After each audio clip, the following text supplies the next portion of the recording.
ସେଇଠି ଶୁଣୁଛ ଆମର ଗୋଟେ ଏସିଡି ଆଣିଲେ ହୁଅନ୍ତାନି କି? ଏ ଫେନ୍ ପବନ ଖାଇ ଖାଇ ଖାଲି ଦେହରୁ ଝାଳ ବାହାରିଲାଣି ହେ। ହଇ ସେ ରୁନୁ ଘରେ ଏସିଡି ଆଣିଛନ୍ତି। ସେ ରୁନୁର ମା ମୁଁ ଖାଲି ଦାଣ୍ଡ ପଟେ କି ବାରିପଟେ ବାହାରି ପଡି ବୋଇଲେ ହେଲେ ଖାଲି ମତେ କହୁଛି ଆମର ଏସିରେ ଖାଲି ଥଣ୍ଡା ପବନ। ହଉ ହେ କିସ୍ତିରେ ଆଣୁ ହେ ଟାଉନରେ ଶୁଣୁଛି ନା କୋଉଟା କହିଲେ ହେଲେ ତମେ ମୋ କଥା ଶୁଣୁଛ କି ମୋର କହିଲେ ହେଲେ? ଦେଖୁଛ ଏଡେ ସୁନ୍ଦର ଘର ବାଡେଇଲା ମାଇକିନା ଖାଲି କହିଦେଲା। ମାଇକିନା କହିଦେଲା ଆମର ପୁରୁଣା ଘର ଇଏ ସିଏ କହିଦେଲା ଘର ବାଡେଇଦେଲା। ତମେ କୋଉଟା ଶୁଣୁଛ ମୋର? ଶୁଣୁଛ ଏ କୋଉଟା? ତମେ କିଛି ଶୁଣିବାକୁ ନାହିଁ। ତମେ ତମର ଅଫିସ କାମ କଲ ସବୁ ଆସିଲ ଘରେ ମାଇକିନା ତ ବନଉଛି ଏଟେ ଖାଇ ପିଇ ଦଉଛ ଆଉ ମୋ ଅଫିସ ଥଣ୍ଡା ପବନ ଖାଇ ଦଉଛ ତମକୁ କଣ ଜଣା ପଡୁଛି? ମୁଁ ସିନା ଏଟେ ଘରେ ବଇଲି ଏଟେ ଖାଲି ପେଡି ହଉଛି ମୁଁ। ତ ସାନୁ ଢାଲେ ମତେ କେଥର କହିଲାଣି ମାମା ବାବାଙ୍କୁ ଟିକେ କହ ଏସିରେ ଆଣିଏ।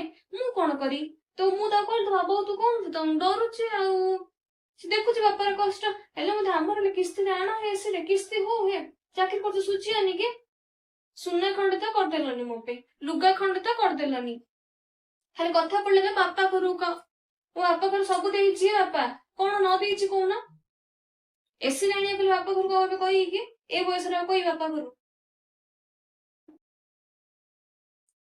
ଆଣିଦିଅ ଟିକେ ଏସିରେ ଗରମରେ ମୁଁ ଏଠି ମରିଗଲିଣି ହେ ସଢି